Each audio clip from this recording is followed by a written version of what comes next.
Well, we were talking about the first LA project a couple of days ago. It all happened very naturally, but it was kind of, I was a rookie. I didn't know anything about the recording business, and I was like, yeah, I won this jazz competition, and I got to play with these rhythm section guys from the Yellow Jackets.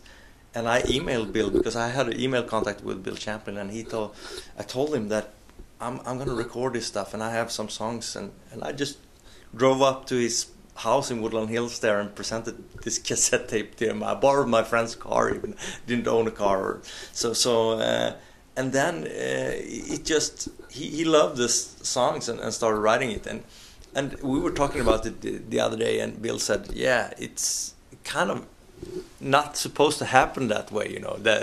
But I didn't know, because I was just a naive young guy that thought that this is what I want to do, and I'm going for it. So it kind of happened naturally. But if I knew today what I was gonna do back then, I would have done it very differently, I guess. But I'm so happy for that record and all the blessed things that went along with that recording. So. Bill was actually a vocal instructor at Lama, where the school where I went. So I think I met him at the backyard of the school one day, and we were just talking about music in general. And I said, "Hey, I got this song that don't have any lyrics yet." And we went up to the classroom, and I just showed him on the piano.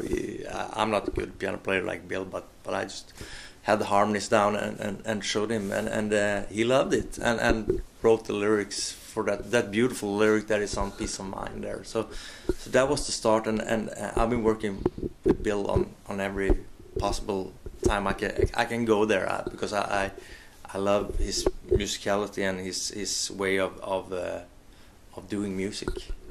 I'm a fan of him. So it's a great honor. First time I saw Larry Carlton was in this small club called Baked Potato. They had this music club in LA, and it was like, wow, this is how good music can be. And I was so amazed by his guitar playing. You know, he's probably one of my major inspirations as a guitar player. And then of course the recordings of the first recordings with Bill Champlin and the Yellow Jackets guys. It was. Wow, it was just amazing, and then I just fell in love with Southern California. I keep going there as often as I can these days too, because it's just one of those places where I want to hang. You know, it's a beautiful place to be. Yeah, of course. I've been a fan of both Toto and Chicago for a long time. So my writing gets kind of natural in that direction.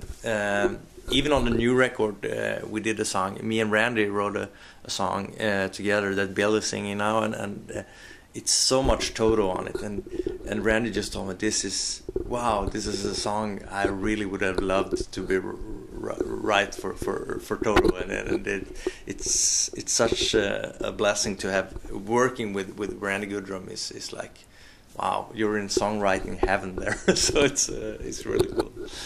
Yeah, to answer the question, I think it naturally becomes these kind of songs that are inspired by those kind of styles that both Chicago and Toto were writing, and I tried to get some new ideas in there and make it a little fresh, you know, like it still go somewhere else there, but it for sure is inspired by those bands. It's very similar to Heart to Heart. We were joking about it the other night, you know, and Stefan and me, we were saying, yeah, let's change that introduction because it's so similar to Heart to Heart. But yeah, I call it a homage or a tribute to one of the greatest West Coast songs. But I didn't know when I was recording it that it was that similar actually. So yeah. It is.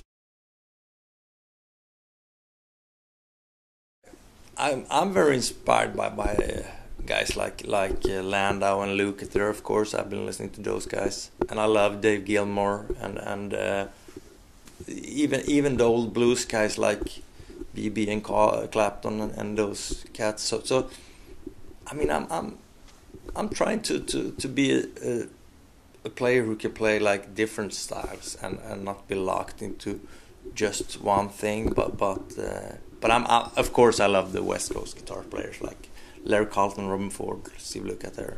They're just amazing players.